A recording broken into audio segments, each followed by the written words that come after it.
시청자 여러분 안녕하십니까? 뉴스9 윤종호입니다. 민주당이 국가 운영 전반에 브레이크를 거는 모양새입니다. 헌정사상 처음으로 감사원장 탄핵을 추진하는 데 그치지 않고 내년도 예산안도 야당 단독으로 예결위에서 처리했습니다. 이 역시 사상 초유의 사태입니다. 자신들의 마음에 들지 않는 기관의 특활비 등을 모두 삭감하는 등 무소불위의 국회 권력을 활용했습니다. 감사원장 탄핵 사태에 대해서는 사상 처음으로 감사원 간부 100여 명이 비상회의를 열었고 진보 보수를 가리지 않고 역대 정부의 감사원장들이 나서 탄핵을 멈추라는 공동 성명을 발표하기까지 했습니다. 그만큼 사태가 심각하다는 걸 보여주는데요. 민주당이 도대체 어디까지 가려는 건지 첫 소식은 권영석 기자가 보도합니다. 국회에 출석한 최재해 감사원장은 기자회견을 자청해 민주당 탄핵 시도에 대한 작심 발언을 쏟아냈습니다. 한마디로 말씀드리면 헌법 질서의 근간을 훼손하는 이러한 정치적 탄핵에 대해 매우 유감스럽게 생각합니다. 민주당이 부실감사라고 지적하는 대통령실 관저이전 감사는 최대한 조사했지만 김건희 여사와의 연관성을 찾지 못했다고 했고 국정감사 때 야당이 요구하는 회의록을 제출하지 않은 건 비공개 원칙 때문이라고 반박했습니다. 일각에서 제기됐던 자진 사퇴 가능성도 일축했습니다. 왜 그 자료 제출 요구가 탄핵 사유가 되는지 저는 잘 납득하기 어렵고. 자진 사퇴하실 의향도 있으십니까? 그럴 생각 없습니다. 대통령실도 감사원 기능을 마비시키면 그 피해는 국민에게 고스란히 갈 것이라고 지적했습니다. 감사원 간부 100여 명은 비상회의를 열고 대응책을 논의했습니다. 감사원 관계자는 탄핵이 감사원 업무 마비 목적이라는 의견이 대부분이었다고 설명했습니다. 회의 끝난 건가요? 네. 끝났나요? 네, 끝났어요. 2시 끝났어요. 역대 감사원장들도 탄핵 사유가 중대한 헌법과 법률 위반에 해당하는지 의문이라며 탄핵 추진을 중단해달라는 공동 성명을 냈습니다. 성명에는 노무현, 문재인 정부 시절 감사원장들도 참여했습니다. 정파와 관계없이 민주당의 감사원 흔들기가 도를 넘었다는 공감대가 형성된 것이란 해석이 나왔습니다. TV조선 권영석입니다. 민주당이 최재해 감사원장 탄핵 사유로 국정감사 위증과 자료 미제출 등을 들었습니다. 이걸로 탄핵이 될까 싶긴 합니다만 그마저도 당 관계자들마다 설명이 다 달라 뭐가 진짜 이유인지 알기 어렵습니다. 민주당은 감사원이 강하게 반발하자 내란 행위라고까지 하면서 겁을 줬습니다. 최범국 기자입니다. 민주당 김용민 의원은 감사원장 탄핵 추진에 반발해 감사원 간부들이 긴급 회의를 연 것을 두고 경거망동하지 말라고 경고했습니다. 공무원의 단체 행동은 국가공무원법 위반이자 심할 경우 내란 행위라고 지적한 겁니다. 민주당은 또 국회의 쪽지 예산 관행을 지적한 최근 감사원 감사도 문제 삼았습니다. 지금껏 예결 소위 과정에서 단 한 건도 그러한 사례가 없습니다. 위원장님께서는 퇴장을 명령해 주시길 바라고요. 민주당은 성안 작업을 거쳐 다음 달 2일 최재해 원장에 대한 탄핵 소추안을 본회의에 보고할 계획입니다. 대통령 관저 이전 과정에 대한 감사 부실, 국정감사 위증과 자료 미제출 등을 탄핵 사유로 거론하고 있습니다. 하지만 국감 때마다 불거지는 자료 제출 문제를 탄핵 사유로 보긴 어렵다는 지적이 많습니다. 또 최 원장이 구체적으로 어떤 부분을 위증했던 건지 위증을 탄핵 사유에 포함할지 여부를 두고도 당내 설명이 엇갈립니다. 위증했다고 생각하지 않는데요. 정확하게 뭘 위증했다고서는 지금 저희들한테 제시하는 바는 없습니다. 민주당 내에서도 과한 대응이란 지적이 나왔지만 박주민 의원은 탄핵이 유일한 견제 수단이라고 반박했습니다. TV조선 최원국입니다. 민주당이 만들어내는 헌정사상 초유의 일은 또 있습니다. 국회 예산심사 사상 처음으로 정부안을 깎기만 한 예산안을 예산결산특위에서 일방적으로 처리한 겁니다. 어떤 기관에 어떤 명목의 예산을 없앴는지 보면 민주당의 눈엣가시가 어딘지 잘 알 수 있을 겁니다. 황정민 기자입니다. 야당이 예산 소위와 예결위 전체 회의를 잇따라 열고 강행 처리한 예산 지출안은 673조 3천억 원으로 정부안보다 4조 1천억 원이 삭감됐습니다. 그동안 여야가 대치를 해왔던 대통령실과 검찰, 경찰, 감사원의 특활비 등이 전액 삭감됐고 예비비 2조 4천억 원, 정부의 대왕고래 프로젝트 505억 원 등도 빠졌습니다. 증액 의견에 대해 합의에 이르지 못하여 법정 시한 준수를 위하여 부득이하게 감액안에 대해서만 의결할 수밖에 없었다는 사정을 말씀드립니다. 감액안만 반영된 예산안이 합의 없이 단독 처리된 건 헌정사상 처음입니다. 국민의힘은 수사를 하지 말라는 거라며 이재명 대표 수사에 대한 보복성 감액이라고 반발했습니다. 이재명 대표님 분풀이 다 하셨습니까? 어제 체포 동의안 부결된 신영대 의원님 속이 시원하십니까? 민주당은 특활비를 지키려 민생 예산을 포기했다며 여당에 책임을 돌렸습니다. 특활비 80억 때문에 고작 80억 때문에 670조의 민생을 포기한 집권 여당과 국민의힘은 반성하십시오. 여당 의원들이 퇴장한 가운데 최상목 경제부총리는 인사 거부로 항의했습니다. 정부 측으로부터 인사 말씀을 듣겠습니다. 최상목 부총리 겸 기획재정부 장관님 인사해 주시기 바랍니다. 피해는 결국 우리 국민들에게 귀결될 것 같습니다. 안타깝습니다. 그리고 매우 유감스럽습니다. 감액된 예산안이 그대로 본회의를 통과하면 여야의 지역 현안 예산 증액도 이뤄지지 않습니다. 이 때문에 민주당이 추후 증액 협상용 카드로 쓰기 위한 벼랑 끝 전술로 감액 예산안을 무리하게 통과시킨 거 아니냐는 해석도 있습니다. TV조선 황정민입니다. 국민의힘이 민주당이 요구한 해병대원 국정조사를 수용하는 방안을 검토 중입니다. 국정조사 자체를 소수 여당이 막을 수 없을 바엔 야당에게만 판을 깔아주기보다 여당 의원들도 참여해 방어하는 게 낫다고 판단한 걸로 보입니다. 예전에 야당이 단독으로 진행했던 입법청문회가 일방적 동무대가 됐던 것도 감안한 것 같습니다. 이태희 기자가 보도합니다. 지난 6월 야당 단독으로 열린 해병대원 특검법 입법청문회에선 시작부터 증인을 향한 고성이 이어졌습니다. 당신들이 공직자 맞아요? 사실을 구해야 될 공직자 맞냐고요? 현직 지휘관에게 사직을 압박하기도 하는 등 야당의 일방적인 공세가 계속됐습니다. 사직서를 오늘 제출할 의향이 있습니까? 없습니까?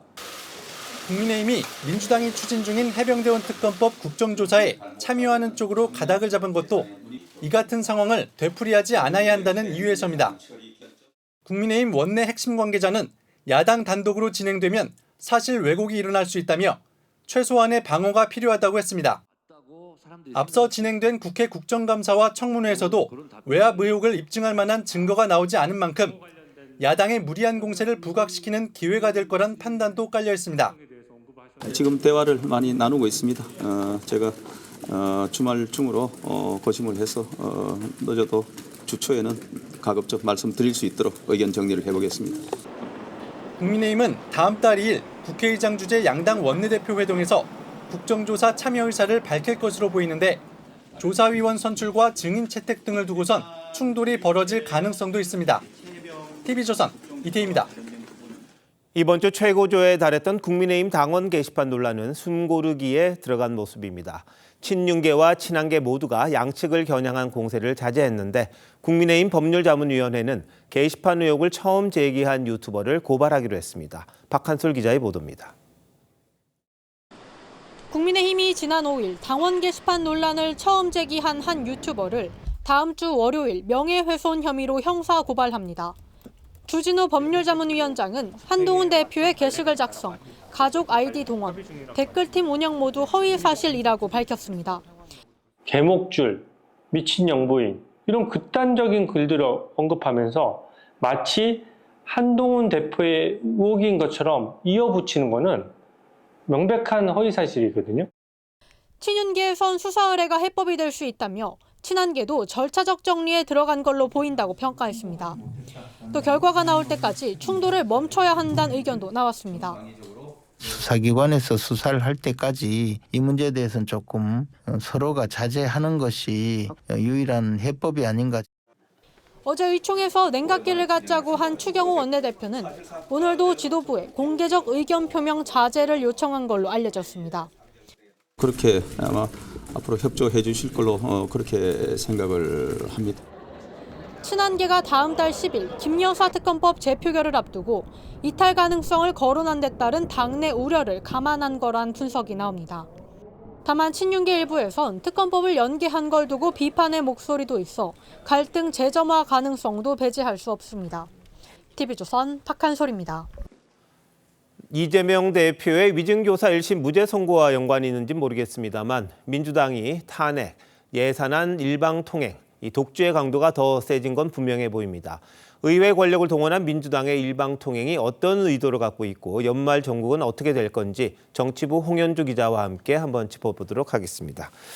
정 기자, 독립기관이죠. 감사원이 국장과 과장 100여 명이 긴급회의 열었다. 이게 처음 접하는 소식 같습니다. 네. 그만큼 탄핵 추진 심각하다는 거죠? 그렇습니다. 이 감사원 사무처와 기획조정실이 회의를 통보하고 주재하는 데 역할을 했다고 합니다. 2시간 반에 걸쳐 긴급회의가 진행되는 동안 저희 취재진도 밖에서 계속 취재를 했는데요. 참석자 100여 명이 돌아가면서 필요한 이야기를 했고 탄핵의 부당성과 즉각 중단돼야 한다. 이 입장에는 이견이 없었다고 합니다. 근데 지금 야당이 장관이나 뭐 검사들에 대해 탄핵 시도하는 거 이것도 좀 이해하기 어렵다 이런 지적이 많습니다만 감사원장 탄핵은 완전히 다른 차원 아닙니까? 그렇습니다. 감사원은 헌법기관이면서도 독립성과 중립성이 워낙 강조되는 곳입니다. 정권 교체 때마다 국회에서는 국정감사나 회계감사 기능이 겹친다면서 야당을 중심으로 감사원의 국회 이관을 주장하는 목소리도 나왔죠. 이런 헌법적 배경과 중요성 때문에 독립적인 지위가 유지돼 왔습니다. 자, 그럼 야당이 부담스러울 것 같아요. 탄핵을 한다는 게. 그럼에도 불구하고 이렇게 몰아붙이는 이유가 있는 겁니까? 네, 여당에서는요, 국가의 감사 기능까지 마비시키는 일종의 정부 무력화 시도로 의심하고 있습니다. 특히 지금 감사원은 문재인 정부 시절 주요 사업들에 대한 감사를 진행 중인 상황입니다. 감사원장 탄핵안이 통과될 경우 감사위원회 의결 자체가 무력화돼서 이런 감사들이 공회전할 우려가 있습니다. 네, 지금 문재인 정부 당시에 있었던 일들에 대해서 감사원의 발표 여러 건 있었던 것 같습니다. 지금도 감사가 진행 중입니까? 그렇습니다. 대표적으로 청와대가 통계청 등을 압박해서 집값, 소득, 고용 등 3대 통계를 왜곡했다는 의혹 관련 감사, 보고서 의결을 앞두고 있습니다. 사드 배치 고의 지원 의혹과 북한 GP 부실 검증 의혹, 코로나19 정부 대응 등의 감사들도 진행 중입니다. 앞서 감사가 이뤄진 서해 공무원 피살 사건으로는 서훈 전 안보실장과 서욱 전 국방장관이 구속됐고요. 월성 원전 1호기 감사를 방해한 혐의로 산업부 공무원들도 구속된 사례가 있습니다. 자, 그럼 감사 잘했다는 거잖아요. 구속까지 됐다 그러면은. 그건 뭐 잘못된 걸 지적한 것 같긴 한데. 자, 감사원에 대한 탄핵 추진 그렇다 치고요.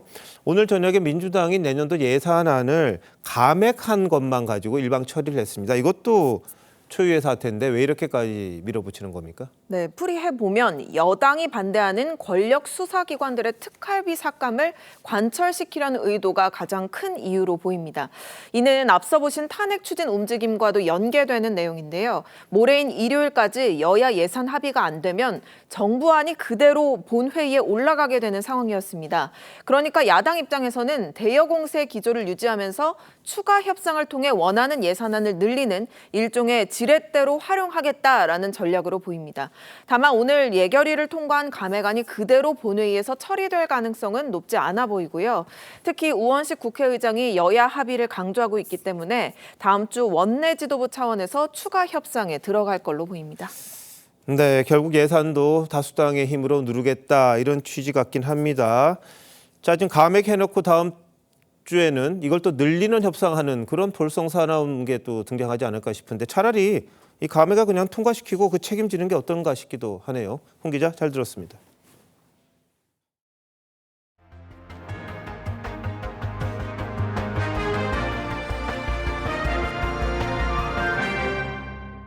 명태균 씨 관련 의혹을 수사하고 있는 창원지검이 경상남도와 창원시를 압수수색했습니다. 명 씨가 창원 제2국가산업단지 부지 선정에 개입했다는 의혹을 확인하기 위해서입니다. 이성진 기자가 취재했습니다. 창원시청에 검찰 수사관들이 줄줄이 들어갑니다. 확보하신 자료가 어떤 게 있나요? 비슷한 시각 검찰은 경남도청도 압수수색했습니다. 창원 제2국가산업단지 부지 선정에 명태균 씨가 관여했는지 들여다보기 위해 관련 문서 확보에 나선 겁니다. 명 씨는 공무원들로부터 관련 대외위 문건을 보고받고 국토부 현장 조사에 참여하는가 하면 입지를 제안하고 공식 발표가 나기 전 지인들에게 예정 부지를 매입하라고 권유했다는 의혹을 받고 있습니다. 하지만 명 씨는 정책을 제안하고 아이디어를 낸 것일 뿐이라는 입장을 고수하고 있습니다. 검찰은 명태균 씨 등을 불러 정치자금법 위반과 여론조사 조작 의혹 등을 집중 추궁했습니다. 특히 명 씨가 실소유주로 알려진 미래한국연구소의 김태열 전 소장에게 2022년 6월 지방선거를 앞두고 예비 후보들로부터 받은 2억 4천여만 원이 공천 대가인지를 캐물은 것으로 알려졌습니다.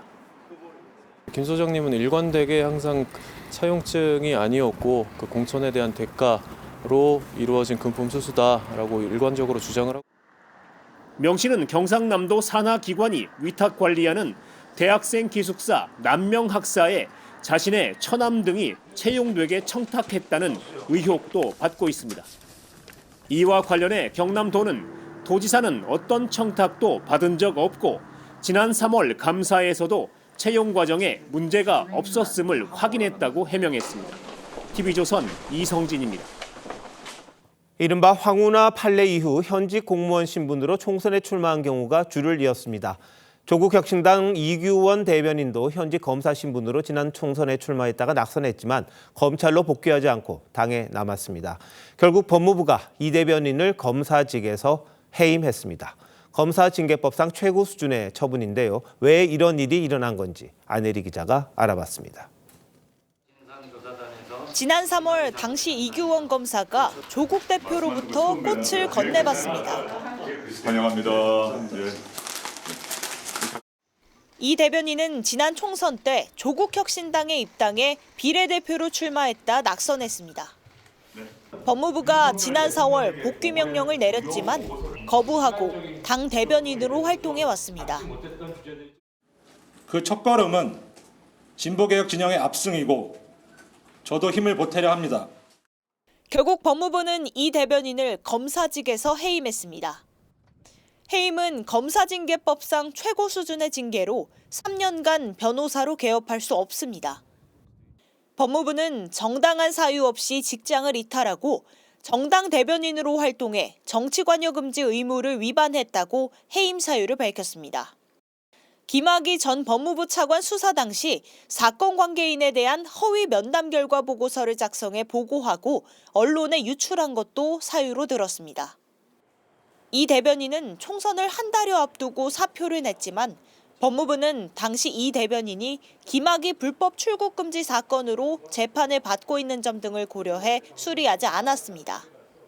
이 대변인은 SNS에 법적 절차로 이번 징계의 허구성과 무도함을 밝혀내겠다고 했습니다. TV조선 안혜리입니다. 민주당이 추진하는 검사 탄핵에 대한 검찰 조직의 반발이 평검사들로까지 번졌습니다. 오늘 중앙지검 부부장 검사들이 묻지마 탄핵을 비판하는 입장문을 낸 데 이어 평검사들도 회의를 열고 대응 방안을 논의했습니다. 류태영 기자입니다. 더불어민주당은 검사 탄핵에 반발하는 검찰이 오히려 반헌법적이라고 공격했습니다. 국회의 탄핵을 위헌이라고 규정하는 검사들의 주장이야말로 반헌법적이고 반법률적인 주장입니다. 민주당이 추진하는 이창수 중앙지검장 등 검사 3명 탄핵에 대해 중앙지검 차장검사, 부장검사, 대검찰청까지 잇따라 반발한 걸 비판한 겁니다. 하지만 오늘도 중앙지검 부부장검사 21명 전원이 검찰 내부망에 탄핵 반대글을 올렸습니다. 부부장검사들은 탄핵 소추는 특정 사건에 대한 불복 방법이 될 수 없다며 국민이 부여한 민주적 정당성을 남용하는 선례가 될 것이라고 했습니다. 평검사들도 행동에 나섰습니다. 중앙지검 평검사 200여 명을 대표한 검사 20여 명은 점심시간에 회의를 열고 성명을 내는 방안 등을 논의했습니다. 대통령실도 검사 탄핵 시도는 야당 관련 수사와 재판을 중단시킬 목적이라고 비판했습니다. 결국 야당 방탄을 위해 피고인이 검사를 탄핵하겠다는 것입니다. 대장동 재판 등 이재명 대표 재판을 중단시킬 목적이란 겁니다. TV조선 류태영입니다. 오늘 경기 성남의 한 주택가에서 2층짜리 건물이 무너지는 사고가 났습니다. 지은 지 40년이 넘은 건물이었는데요. 다행히 인명피해는 없었습니다. 소방당국은 기록적인 폭설의 영향은 아닌지 살펴보고 있습니다. 김승돈 기자입니다. 주택가 골목이 노란색 줄로 통제돼 있고 바닥에는 부서진 건물 잔해가 나뒹굽니다. 오늘 오후 경기 성남시 신흥동에 한 2층짜리 주택이 붕괴됐습니다. 엄청 소리가 크게 나면서 여기가 확 피어오른 거죠. 무너진 건물 2층에는 주민 2명이 살고 있었는데 외출 중이어서 다행히 인명피해는 발생하지 않았습니다. 이웃 주민 7명도 사고 1시간 전 소방당국의 경고로 미리 대피한 것으로 전해졌습니다. 무너진 건물은 지난 1976년 10월 사용 승인이 났는데 최근 들어 붕괴 징후가 보이자 시와 소방당국이 사전 조치한 겁니다.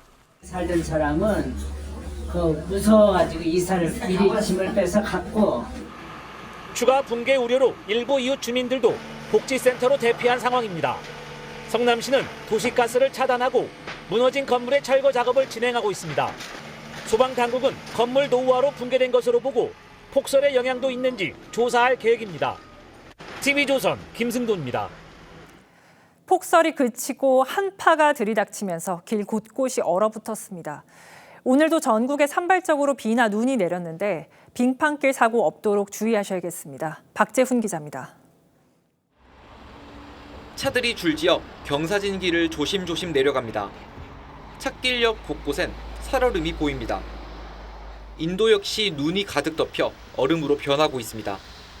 북악정으로 오르는 계단입니다. 보시는 것처럼 이렇게 층마다 눈이 얼어서 발을 조금만 헛디뎌도 큰 부상으로 이어질 위험이 있습니다. 지형에 익숙한 동네 주민들도 꽁꽁언 경사길에서는 미끄러지기 일쑤입니다. 미끄러져서 넘어졌지 한번. 이거 빙판길이니까 미끄러지죠. 무섭지요. 그거야 그러니까 우리 같은 나이에는 밤에는 되도록 안 나오고 그렇죠. 사흘간 내린 눈이 낮엔 녹았다 밤엔 다시 얼면서 곳곳이 빙판길로 변하고 있습니다. 오늘도 경기 남부와 충청, 전북 동부와 경북에 비나 눈이 더 내렸고 제주 삼각봉에는 최고 8cm 가까이 눈이 쌓였습니다. 내일 아침에도 서울 영하 2도 등 전국 곳곳이 영하권으로 내려갈 전망입니다. 기존에 영향을 준 찬 공기가 남아있는 가운데 밤사이 기온이 떨어져 주말 동안 내륙을 중심으로 아침 기온은 0도 이하로 춥겠습니다. 낮부터는 서울 8도, 대전 10도 등 평년 기온을 회복하겠습니다. 폭설 주범 저기압이 동쪽으로 빠져나가고 고기압 가장자리에 들면서 대체로 맑은 날씨가 예상됩니다. 다음 주 월요일에는 중부지방과 전북에 비나 눈이 내릴 전망입니다. TV조선 박재훈입니다. 쌓인 눈은 치우고 치워도 끝이 없습니다. 지자체는 인력과 장비를 총동원해 제설 작업을 벌이고 있지만 아직 손이 닿지 못한 이면도로나 골목길은 그대로 빙판길이 됐습니다. 지자체들은 또 찾아올 폭설에 대비해 제설제 확보에 분주한 모습입니다. 고승현 기자가 취재했습니다. 차도와 인도 사이 산더미처럼 쌓인 눈을 굴삭기가 퍼올려 트럭에 싣습니다. 신속한 제설을 위해 관내 가용 장비가 총동원됐습니다. 작업량은 준비되어 있는 건 엄청 많고 저희가 장비가 수배되는 대로 또 추가로 투입을 해야 되거든요. 상인과 시민들도 삽을 들고 힘을 보탭니다. 도로 다니시는데 어르신들이 저도 나이가 먹었지만 넘어져서 다치실까 봐 지금 저분도 지금 미끄러지잖아. 그래서 치우고 있어요. 하지만 아직 손도 못 댄 이면도로는 그대로 빙판길이 됐습니다. 보행자도 차량도 넘어지고 미끄러질까 조심조심이지만 교행하던 두 차량이 접촉사고에 꼼짝을 못하고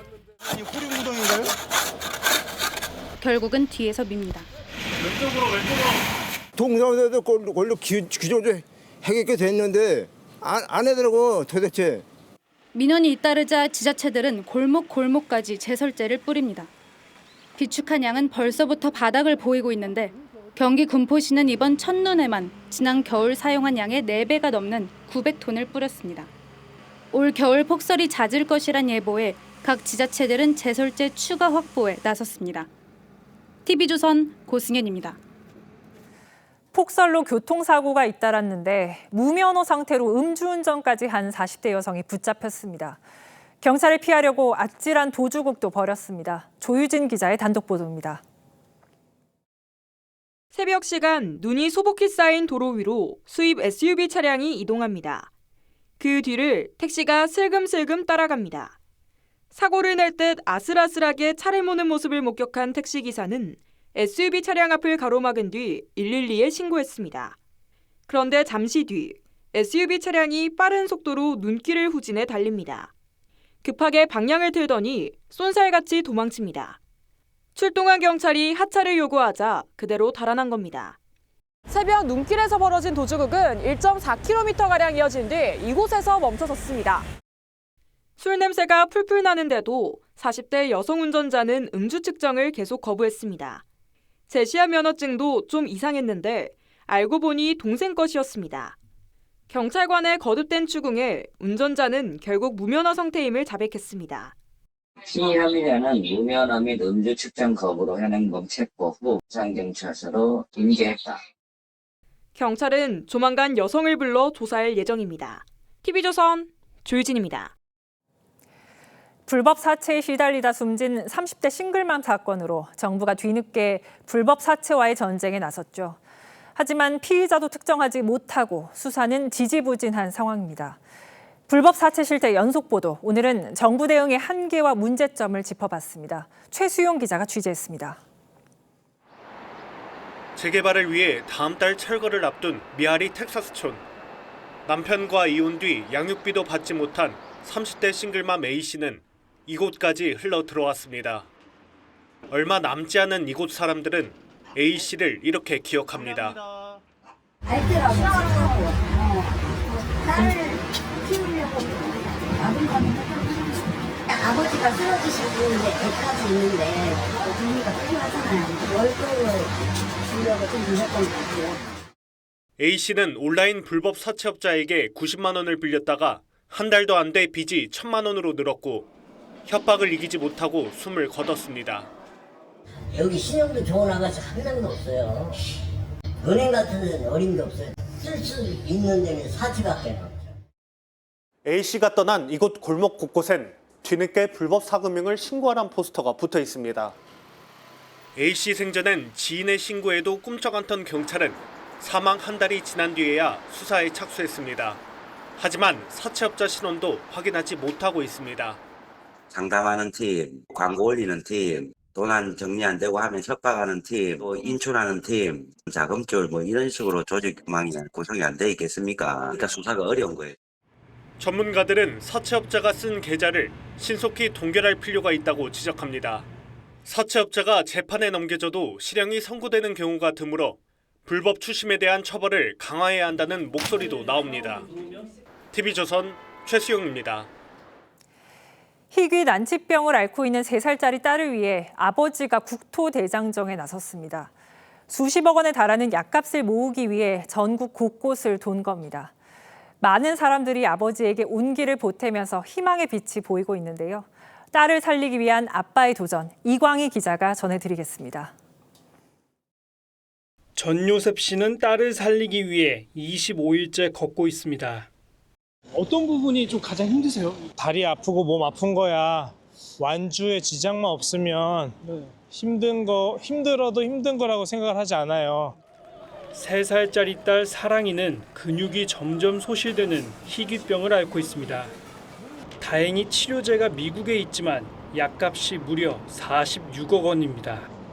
5살 전까지 치료제를 맞아야 효과가 있어서 아버지는 기적을 이뤄보자는 마음으로 국토대장정에 나섰습니다. 나는 좀 쉬면 내일 또 걸을 수 있지만 우리 아이는 쉬어도 이 질병의 진행은 멈춰주지 않는다. 나는 끝까지 걸어야 한다. 740km 대장정의 마지막 날입니다. 김밥과 계란을 먹고 걷는 모습에 선뜻 음식을 내주는 분들도 있었습니다. 아직까지는 부모 마음으로서 힘내시고 힘이 걸으시지 않았으면 좋겠다는 마음. 25일 만에 사랑이를 보자 모든 피로가 사라집니다. 사랑이니까 너무 예쁘다. 사랑이는 우주 비행사가 되고 싶다고 했어요. 아빠 오고 있으니까 이제 나와볼까? 아빠 왔다. 아 춥겠다. 사랑이 아빠 왔어요. 응? 나 사랑 귀여워요. 그래. 감동적인 부성에 지금까지 13억 7천만 원의 후원금이 모였는데 요셉 씨는 전액을 사랑의 열매에 위탁 관리할 것이라고 밝혔습니다. TV조선 이광입니다. 새로운 치매 치료제 레켐비가 다음 주 국내에 출시됩니다. 일시적인 기억력 개선이 아니라 치매 진행 자체를 늦추는 획기적인 치료제로 주목받고 있는데요. 다만 1년에 최대 3천만 원에 이르는 비용이 부담입니다. 임서인 기자입니다. 치매 전 단계인 경도인지 장애를 앓고 있는 80대 A씨입니다. 원숭이로 근데 약을 먹었는데 내가 먹었나 이런 잠깐 그런 생각이 들어요. 그런 거 좀 헷갈리고. 뇌 CT 영상을 보니 알츠하이머를 일으키는 독성 단백질 아밀로이드가 빨간색으로 눈에 띕니다. 빨간 게 동그랗게 쭉 다 쌓여 있으면 이상이 있는 거라서 이렇게. 치매 신약 레켐비는 독성 단백질이 쌓이는 것을 줄여 치매 진행 속도를 27% 정도 늦추는 것으로 알려집니다. A씨 같은 경도인지 장애나 치매 초기 환자에게 효과가 기대됩니다. 뇌가 많이 손상되기 전에 그 원인 물질을 없애게 되면은 4년을 더 살게 되면 1년 정도 더 인지 기능이 유지되고 기억력도 좋은 상태로 살 수 있다. 이런. 이 병원에서만 현재까지 6명이 투약을 결정했고 문의도 잇따르고 있습니다. 아밀로이드라고 하는 그 플라크가 얼만큼 있는가 이런 것들을 확인해야 될 필요가 있기 때문에. 하지만 해외 일부 환자들에게선 뇌부종 같은 부작용이 발견된 데다 1년 약값이 최대 3천만 원이란 점도 상용화의 걸림돌로 꼽힙니다. TV조선 임서인입니다. 이른바 인보사 사태 기억하실 겁니다. 인보사는 세계 최초 골관절염 유전자 치료제로 큰 기대를 받았지만 이후 성분 바꿔치기 논란에 휩싸였는데요. 성분 조작 의혹으로 기소된 이웅열 코오롱 명예회장이 1심에서 무죄를 선고받았습니다. 이유가 뭔지 한지은 기자가 보도합니다. 인보사 사태로 재판을 받아온 이웅열 코오롱 명예회장이 1심에서 무죄를 선고받았습니다. 오늘 무죄 선고됐는데 한 말씀만 좀 부탁드리겠습니다. 너무 감사드리죠. 검찰은 이 명예회장에게 7가지 혐의를 적용했지만 재판부는 대부분 인정하기 어렵다며 과도한 추론이라고 했습니다. 재판부는 검찰 주장과 달리 이 회장 등이 성분 착오를 인지한 건 제조 판매 시점 이후라며 은폐가 아니라고 했습니다. 인보사 K주는 2019년 미국 FDA 임상 과정에서 일부 성분이 바뀐 것이 드러나 임상 시험이 중지됐고 이에 우리 식약처도 허가를 취소하고 검찰에 고발했습니다. 5월 28일자로 인보사 K주에 대한 품목 허가를 취소하고 코오롱 생명과학을 고발하기로 했습니다. 하지만 미국 FDA는 코오롱 측의 소명을 받아들여 지난 2020년 3차 임상을 허가해줬습니다. 인보사의 성능과 안전성에 문제가 없다는 판단을 한 겁니다. 재판부는 한국은 소송전이 벌어진 반면 미국은 과학적 관점에서 차분히 검토했다며 과학에 대한 사법 통제가 어떠해야 하는지 생각해봐야 한다고 지적했습니다. 검찰은 항소를 적극 검토하겠다고 밝혔습니다. TV조선 한지은입니다. 국내 경기가 꽁꽁 얼어붙었습니다. 지난달 생산과 소비, 투자 지표가 모두 감소한 것으로 나타났습니다. 특히 건설업 생산이 6개월 연속 줄었는데 2008년 이후 16년 만의 기록입니다. 윤서하 기자입니다. 서울의 한 오피스텔 공사 현장. 차량이 드나들어야 할 문이 굳게 닫혔고 내부엔 건축 자재들이 녹슬어 있습니다.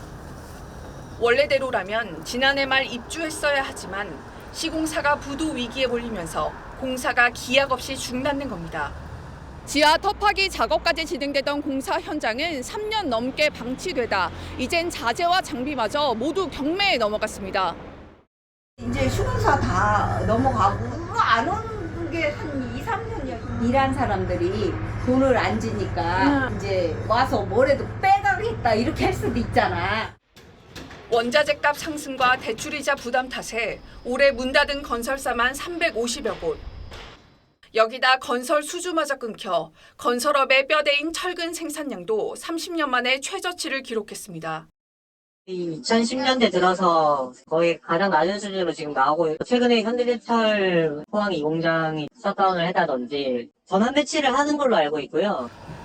소비 지표인 소매 판매도 쪼그라들면서 지난달 생산과 소비, 투자 모두 5달 만에 동반 감소했습니다.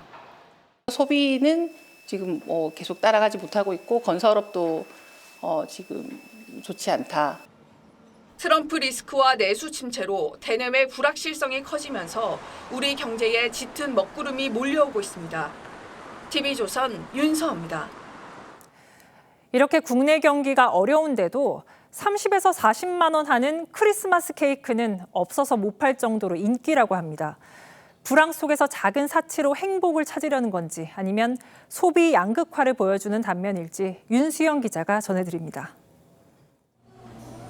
정교하게 만든 대관람차가 천천히 돌아갑니다. 장난감인가 싶지만 화이트 초콜릿으로 만든 케이크입니다. 아래쪽 비밀 상자에는 5종류 초콜릿이 들었습니다. 세밀하게 조립을 해야 되기 때문에 따로 몰드도 만들어야 되고 새로운 조리 도구가 있어야 됩니다. 서울의 한 호텔이 크리스마스를 겨냥해 내놓은 케이크로 가격은 무려 35만 원. 50개만 만들어 팔 계획이었는데 반응이 뜨거워 추가 주문을 받을지 고민입니다. 하지만 올해 최고가 케이크는 따로 있습니다. 한 5성급 호텔이 고급 식재료인 트러플을 수북하게 쌓아 만든 40만 원짜리 케이크로 하루 최대 3개만 예약 판매합니다. 이 호텔은 매년 최고가 케이크 기록을 경신하고 있는데 해마다 완판 행렬이 이어지고 있습니다. 젊은 층을 중심으로 불고 있는 스몰 럭셔리 문화와 인증샷 열풍이 영향을 미쳤다는 분석입니다.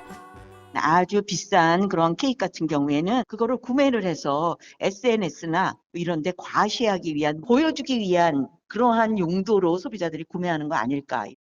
다른 한편에선 가성비 케이크도 인기입니다. 한 편의점은 7, 8천 원대 미니 케이크를 내놨고 베이커리 업체는 최대 30% 할인 가격에 예약 판매에 나섰습니다. 한 달도 남지 않은 크리스마스를 앞두고 달콤한 케이크 전쟁이 뜨겁습니다. TV조선 윤수영입니다. 배우 정우성 씨가 모델 문가비 씨 사이에서 아이를 낳은 것이 알려지면서 비혼 출산에 대한 논의가 뜨겁습니다. 영국 BBC까지 정 씨의 사생활 논란이 비혼 출산에 대한 국가적 논쟁을 불러왔다고 주목하기도 했는데 이 부분 김주영 기자와 함께 따져보겠습니다. 김 기자, 유명 배우도 공개적으로 인정했는데 최근 우리나라에서 비혼 출산에 대한 인식이 많이 바뀌고 있는 것 같습니다.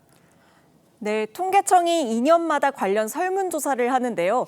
결혼하지 않고도 자녀를 낳을 수 있다고 답하는 사람들이 매해 늘어나고 있습니다. 2014년 30%에 그쳤던 동의율은 10년 만에 42%까지 늘어났습니다.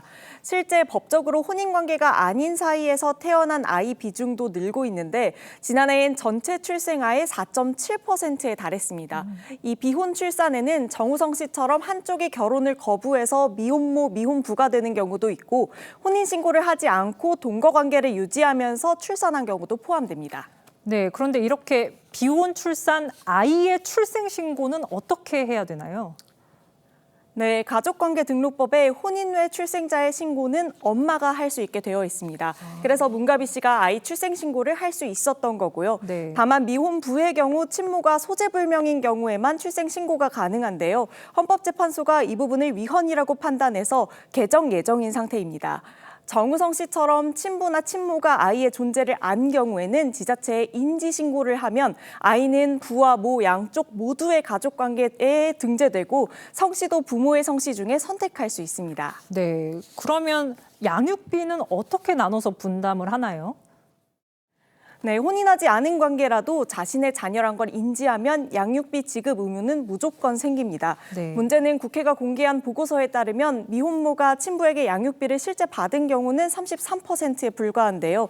이혼 부부들보다 양육비를 제대로 받지 못하고 있다는 겁니다. 이마저도 친부, 친모인 걸 부정하는 경우도 많아서 이런 경우엔 인지청구해서 친자 확인 소송을 해야 합니다. 미혼모부 같은 경우에는 아예 인지 청구부터 해야 되고 양육비 이행법이 들어왔다 하더라도 그분들에게는 그림의 떡인 상황인 거예요. 네, 상속 문제는 어떻게 되나요? 네, 민법에 따라 자녀는 부모 직계비속으로 1순위 상속인입니다. 부모의 법적 혼인과는 상관없는데요. 정우성 씨는 배우자가 없다고 알려져 있기 때문에 자녀는 1순위 상속이 가능합니다. 네, 아직까지 결혼한 부부가 출산을 할 수 있다 이런 인식이 우리나라에서 좀 크긴 한데요. 다양한 가족 구조가 생겨나고 있는 만큼 제도적으로 보완해야 할 부분은 없습니까?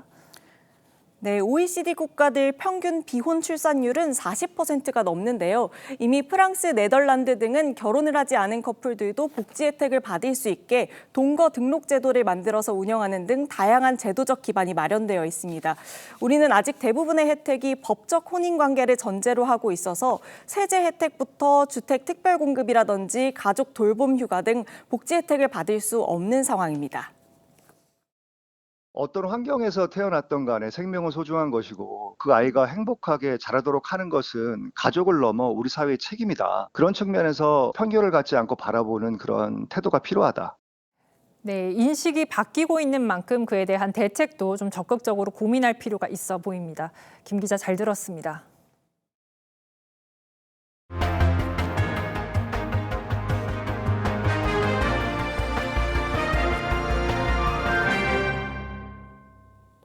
북한 탄도미사일을 요격할 장거리 지대공 유도 무기가 순수 국내 기술로 개발됐습니다. 10년 동안 1조 원이 넘게 투입했는데요. 기존 패트리어트나 천궁보다 더 높은 고도에서 사드와 함께 우리 영공을 두텁게 방어할 수 있습니다. 어떤 무기인지 차정승 기자가 자세히 설명합니다. 적 탄도미사일을 가정한 표적탄이 빠르게 날아옵니다. 표적탄 비행 310초경과 레이더 포착 직후 LSM 포대에 발사 명령이 떨어졌고 쏜살같이 날아간 유도탄이 표적탄을 낚아채듯 터뜨립니다. 교정 완료. 국방과학연구소는 장거리 지대공 유도무기 LSM 개발 완료를 공식 발표했습니다. LSM은 적 탄도미사일이 대기권에 재진입해 땅으로 떨어지는 100km 구간 중 40km 이상 고도에서 요격이 가능합니다.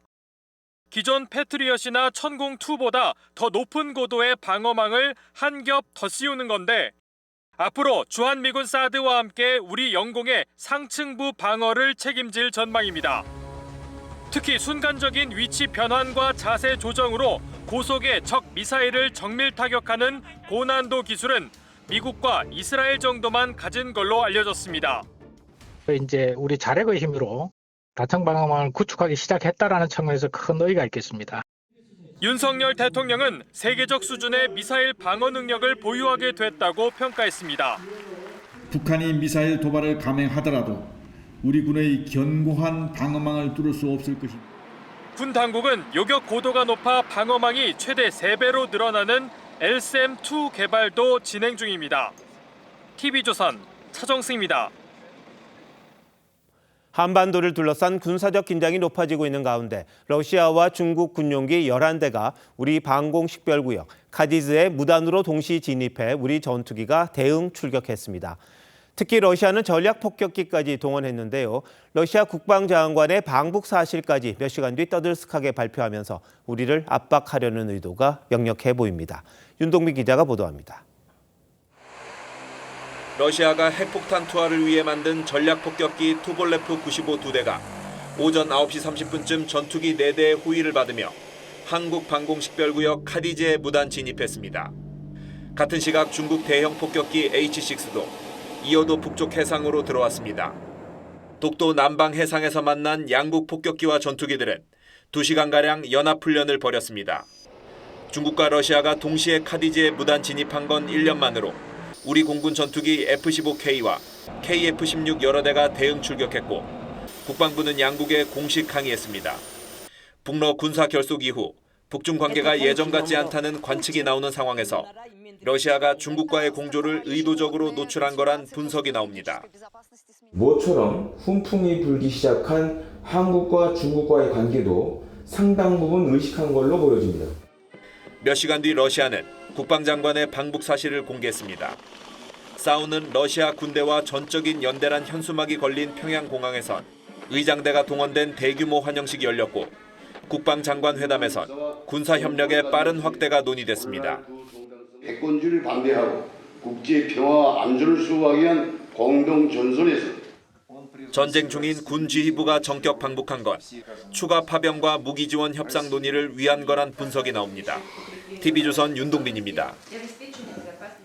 1970년대 히트곡 YMCA가 다시 한번 미국 전역을 뜨겁게 달구고 있습니다. 트럼프 당선인이 지난 유세 도중 YMCA 노래에 춤을 추는 모습이 화제가 되면서 노래가 46년 만에 음악 차트에서 역주행하고 있습니다. 김자민 기자입니다. 트럼프 당선인이 흥에 겨워 탁자를 치다 일론 머스크 테슬라 CEO를 지목합니다. 머스크가 두 팔을 뻗으며 응수하자 참석자들은 열광하며 합창합니다. 배경음악은 1978년 그룹 빌리지 피플의 히트곡 YMCA입니다. 트럼프는 지난 2020년 대선 유세 때부터 이 노래에 맞춰 양팔을 앞뒤로 흔드는 독특한 춤을 선보였습니다. We ended up with some good music, right? Right? So play YMCA. Go ahead. Let's go. Nice and loud. 뻣뻣한 춤이 화제를 모으면서 YMCA는 트럼프가 가는 곳마다 울려 퍼졌고 46년 만에 다시 음악 차트에도 등장했습니다. YMCA는 지난달 말 빌보드 댄스 차트 15위를 차지한 데 이어 이달 셋째 주에는 정상에 올랐습니다. 노래 청취 횟수도 이달 들어 3배가량 늘었습니다. 스포츠 선수들이 세러머니 동작으로 트럼프 춤을 추고 SNS상에서도 트럼프 따라하기가 유행처럼 번지면서 젊은 세대들도 옛 팝송을 찾아 듣기 시작했다는 분석입니다. 트럼프는 2년 전 팟캐스트에 출연해 YMCA는 사람들을 일으켜 세우고 움직이게 한다고 말한 바 있습니다. 한때 트럼프 캠프에 YMCA를 틀지 말아달라고 요청했던 빌리지 피플 측은 아주 좋은 일이 일어나기 시작했다고 인정했습니다. TV조선 김자민입니다. 손흥민이 있는 토트넘으로 이적하는 양민혁이 사상 최초로 고등학생 신분으로 K리그 신인왕의 영예를 안았습니다. MVP는 울산의 조현우가 받았는데 골키퍼의 수상은 16년 만입니다. 구민성 기자입니다. 여상 수상자는 강원FC 양민혁 선수입니다. 축하합니다. 강원FC의 양민혁이 힘차게 무대 위로 걸어 나옵니다. 2024 시즌 K리그 신인상의 주인공 양민혁은 2006년생, 현재 강릉 제1고에 재학 중입니다. 오늘 태어나서 처음으로 양복을 입었고 K리그 최초로 고등학생 신분의 신인왕이 됐습니다. 그래서 부담감보다는 좀 설렘과 좀 기대감으로 좀 더 채우려고 하고 있고 남들보다 먼저 시작하는 거에 있어서 저는 더 긍정적으로 생각하고 앞으로 더 열심히 할 생각입니다. 양민혁은 올 시즌 38경기에 모두 출전해 12골, 도움 6개를 기록했습니다. 올 시즌 K리그 베스트 11에도 뽑힌 양민혁은 손흥민이 뛰는 토트넘 입단을 앞두고 있습니다. MVP는 국가대표팀 수문장 울산의 조현우가 차지했습니다. 이훈재 이후 16년 만에 골키퍼 MVP입니다.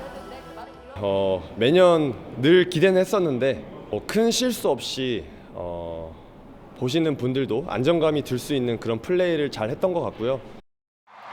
오늘 시상식을 마친 프로축구는 내일 프로와 아마추어 모두가 참가해 대한민국 축구의 최강을 가리는 코리아컵 결승을 치릅니다. MVP는 조현우의 울산과 포항이 결승전에서 맞붙습니다. 울산이 올해 K리그 우승을 차지했지만 역대 컵 대회 우승은 포항이 더 많습니다. 울산과 포항의 동해안 더비는 내일 오후 3시 서울 월드컵 경기장에서 진행되고 TV조선이 생중계합니다. TV조선 구민성입니다. 소설집 두 사람의 인터내셔널을 쓴 김기태 씨가 제55회 동인문학상을 받았습니다. 심사위원단은 등단 3년 차인 이 신예 작가가 글쓰기로 시대의 척후병을 되길 자임했다고 평가했습니다. 동인문학상은 소설가 김동인을 기리기 위해 1955년 제정된 상으로 김 씨는 첫 소설집으로 동인문학상을 받은 최초의 사례가 됐습니다.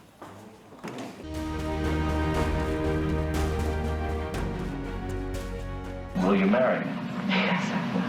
And I do hereby marry you. 희대의 연쇄살인범 테드 번디의 결혼은 법정 사상 가장 기괴한 쇼였습니다. 그를 연모하는 여성이 적어도 30명의 여성을 살해한 자한테 티파니 반지를 받았죠. 파렴치 흉악범에게 빠지는 범죄자 애호증의 절정이었습니다. 이재명 대표가 측근 정진상 씨를 포옹한 장면도 법정사에 남을 만합니다. 피고인이 공동 피의자이자 주요 증인을 끌어안고 등을 두드려 줬습니다. 이 대표와의 연관성을 부인해온 정 씨였기에 포옹은 고마움과 격려, 회유의 몸짓으로 비칠 수밖에 없습니다. 이재명 성남시장 시절 백현동 개발 로비스트 김인섭 씨가 징역 5년 최종 판결을 받았습니다. 사업 청탁 대가로 개발업자에게 70억 원을 받았다고 법원이 확정을 했습니다. 이 대표가 용도 변경은 국토부 협박 때문이라고 했다가 선거법 1심에서 징역형을 받은 그 사건입니다. 1심 재판부는 용도 변경을 이 대표 스스로 검토해 변경한 거라고 봤습니다. 성남시는 김 씨가 개발업체에 영입된 뒤 4단계나 뛰어넘는 용도 변경을 해줬습니다. 개발 방식도 업체의 이익을 몰아주는 민영개발로 바뀌었습니다. 김 씨가 정진상 당시 성남시 정책비서관에게 청탁을 했고 정 씨가 담당자에게 업체 요구대로 처리해 주라고 지시한 사실 법원이 인정했습니다. 김 씨는 이 대표가 성남시장에 처음 출마했을 때 선대위원장이었습니다. 이 대표는 연락도 잘 안 되는 사람이라고 했죠. 그런데 다음 선거 때도 이 대표의 선거사무소 임차료를 대납했습니다. 시장에 당선되고 백현동 사업이 추진되자 한 해 사이 정 씨와 115차례 통화를 했습니다. 이 대표는 측근이라면 정진상쯤은 돼야 한다고 했었죠. 두 사람은 백현동과 관련한 배임 혐의로 재판을 받고 있습니다. 이 대표가 정 씨를 안아준 그 재판입니다. Ladies and gentlemen, I am that innocent suspect. 법정 결혼쇼를 벌이는 번디를 판사가 꾸짖습니다. You are skating on thin ice. 11월 29일 앵커 칼럼 오늘 백현동 특혜 누가 줬나였습니다.